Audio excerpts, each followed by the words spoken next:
al maestro Vladimir Ricardo Landero Aramburu, abogado postulante del despacho Landero Asociados del Bufete Jurídico. Muchas gracias por su participación.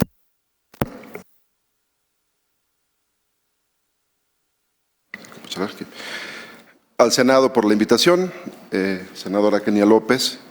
Desde luego me siento muy contento de compartir la mesa con el maestro Bouzas, que fue mi maestro en la Facultad de Derecho, y con Rogelio Gómez, a quien sigo mucho en el Universal. Hace rato comentábamos de los textos y un poco la postura que él tenía.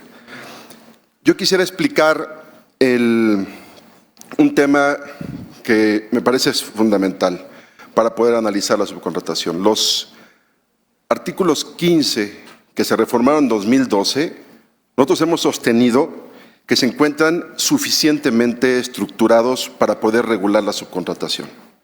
O sea, tiene hipótesis muy claras para poder señalar los aspectos de que no abarque la totalidad de las actividades, no comprenda tareas iguales, que se fijen tareas, que no se disminuyan derechos, está ahí muy claro. El problema que ha existido aquí es que no han operado, nunca han servido al final como un eje de imperio de la ley. O sea, tenemos toda la estructura legal de los 15, pero no han sido operables en los juicios, en el espacio exacto a donde se debió haber exigido su cumplimiento. Ese es el gran tema del por qué realmente hoy tenemos también, además de la cuestión ilegal y los fraudes que tenemos, que la Ley Federal del Trabajo no ha podido tener realmente elementos prácticos de cumplimiento. La prueba más clara, lo comentaban en la mesa anterior, el magistrado y el abogado de Jalisco, es que no hay jurisprudencias. Si ustedes buscan en el buscador de la Corte subcontratación, se van a dar cuenta que hay 16 jurisprudencias de subcontratación, 8 de ellas fiscales, y las únicas laborales que hay se refieren a alguien que reclamó su inclusión inconstitucional en los artículos 15, pero no hay una sola jurisprudencia que interprete lo que viene a ser la totalidad de los trabajos, que no comprenda tareas iguales y ninguna de las hipótesis. Entonces tenemos ya un marco que nosotros sostenemos que es suficientemente sólido, no ha servido como ejercicio de imperio de la ley y obviamente es a quién le debía corresponder la interpretación y entender realmente cómo aplicar esos artículos, pues era a los órganos jurisdiccionales, a las juntas de conciliación o a los tribunales del trabajo. Hace rato comentaba Geraldine González de la OIT respecto de cuál entonces era la problemática. ¿Debemos legislar más? ¿Realmente debemos ponerle más aspectos a los 15 o es un problema de aplicación de la ley? Entonces, yo me sumaría desde luego a que el problema de aplicación es también desde luego un problema hoy de interpretación y que eso corresponderá al Poder Judicial. La circunstancia, sin embargo, hoy ha cambiado y ha cambiado a partir de esta administración, hay que ser muy claros. Lo que comentaron en la inauguración la secretaria del Trabajo, el titular de la UIF y las gentes del SAT que han participado en estas mesas es medular.